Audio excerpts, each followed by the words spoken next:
Once there was a good little boy by the name of Jacob Blivens.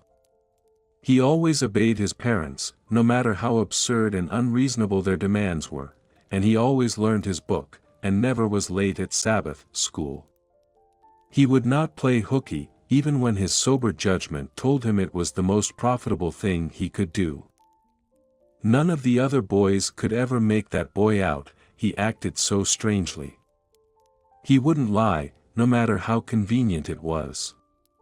He just said it was wrong to lie, and that was sufficient for him. And he was so honest that he was simply ridiculous. The curious ways that Jacob had, surpassed everything.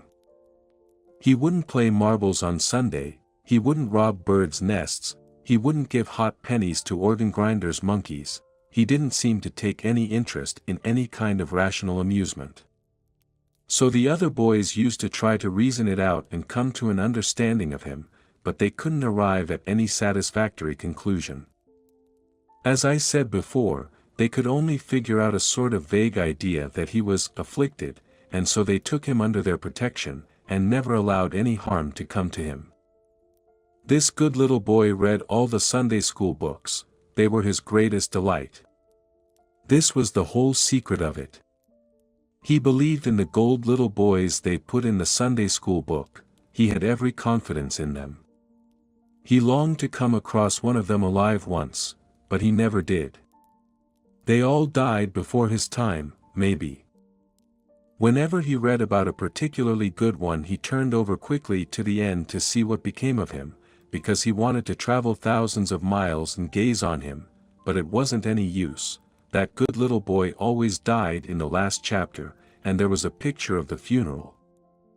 With all his relations and the Sunday school children standing around the grave in pantaloons that were too short, and bonnets that were too large, and everybody crying into handkerchiefs that had as much as 1.5 yards of stuff in them. He was always headed off in this way. He never could see one of those good little boys on account of his always dying in the last chapter.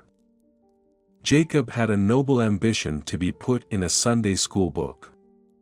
He wanted to be put in, with pictures representing him gloriously declining to lie to his mother, and her weeping for joy about it, and pictures representing him standing on the doorstep giving a penny to a poor beggar woman with 6 children, and telling her to spend it freely.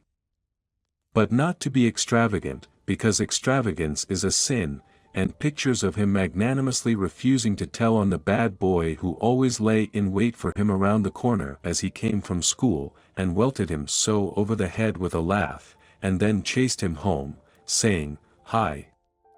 Hi!" as he proceeded. That was the ambition of young Jacob Blivens. He wished to be put in a Sunday school book. It made him feel a lithe uncomfortable sometimes when he reflected that the good little boys always died. He loved to live, you know, and this was the most unpleasant feature about being a Sunday school boy. He knew it was not healthy to be good. He knew it was more fatal than consumption to be so supernaturally good as the boys in the books were. He knew that none of them had ever been able to stand it long, and it pained him to think that if they put him in a book he wouldn't ever see it. Or even if they did get the book out before he died it wouldn't be popular without any picture of his funeral in the back part of it. It couldn't be much of a Sunday school book that couldn't tell about the advice he gave to the community when he was dying. So at last, of course, he had to make up his mind to do the best he could under the circumstances, to live right, and hang on as long as he could and have his dying speech all ready when his time came. But somehow nothing ever went right with the good little boy, nothing ever turned out with him the way it turned out with the good little boys in the books. They always had a good time, and the bad boys had the broken legs, but in his case there was a screw loose somewhere, and it all happened just the other way. When he found Jim Blake stealing apples, and went under the tree to read to him about the bad little boy who fell out of a neighbor's apple tree and broke his arm, Jim fell out of the tree, too, but he fell on him and broke his arm, and Jim wasn't hurt at all. Jacob couldn't understand that. There wasn't anything in the books like it. And once, when some bad boys pushed a blind man over in the mud, and Jacob ran to help him up and receive his blessing, the blind man did not give him any blessing at all, but whacked him over the head with his stick and said he would like to catch him shoving him again, and then pretending to help him up. This was not in accordance with any of the books. Jacob looked them all over to see.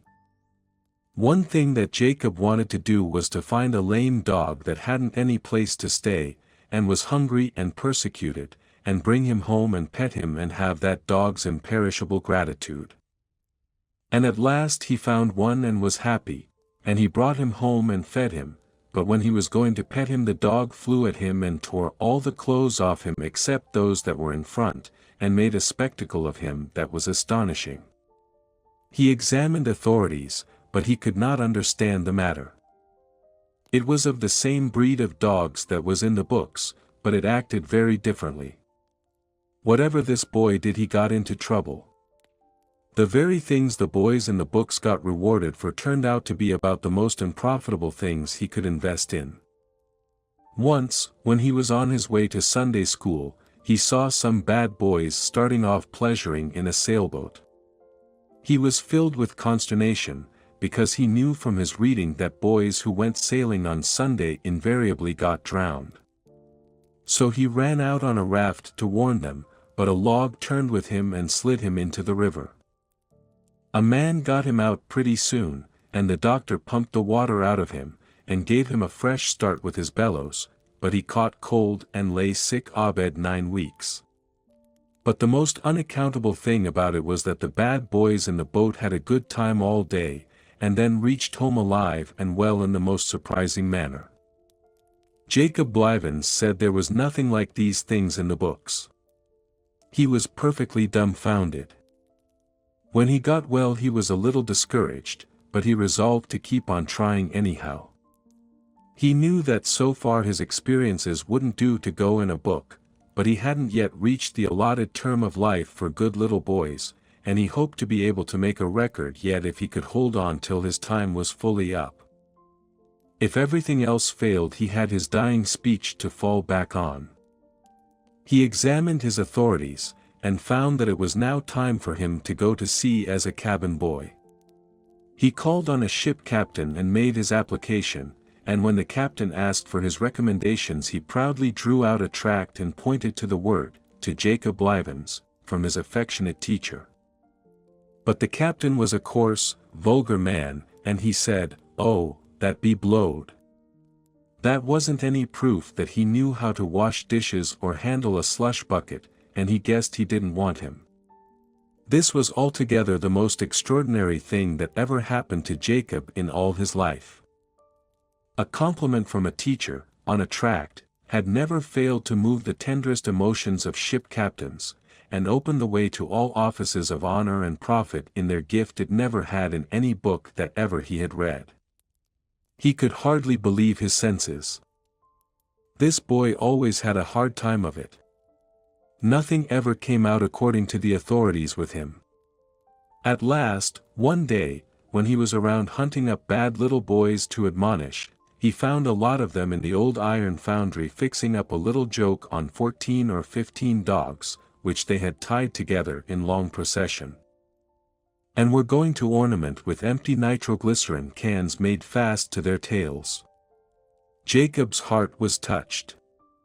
He sat down on one of those cans, for he never minded grease when duty was before him, and he took hold of the foremost dog by the collar, and turned his reproving eye upon wicked Tom Jones.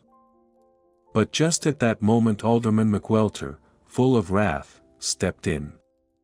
All the bad boys ran away, but Jacob Blivens rose in conscious innocence and began one of those stately little Sunday school book speeches which always commence with, "Oh, sir," in dead opposition to the fact that no boy, good or bad, ever starts a remark with, "Oh, sir." But the alderman never waited to hear the rest. He took Jacob Blivens by the ear and turned him around, and hit him a whack in the rear with the flat of his hand, and in an instant that good little boy shot out through the roof and soared away toward the sun with the fragments of those 15 dogs stringing after him like the tail of a kite. And there wasn't a sign of that alderman or that old iron foundry left on the face of the earth, and, as for young Jacob Livens, he never got a chance to make his last dying speech after all his trouble fixing it up, unless he made it to the birds, because, although the bulk of him came down all right in a treetop in an adjoining county, the rest of him was apportioned around among 4 townships, and so they had to hold 5 inquests on him to find out whether he was dead or not, and how it occurred. You never saw a boy scattered so. Thus perished the good little boy who did the best he could, but didn't come out according to the books. Every boy who ever did as he did prospered except him. His case is truly remarkable. It will probably never be accounted for.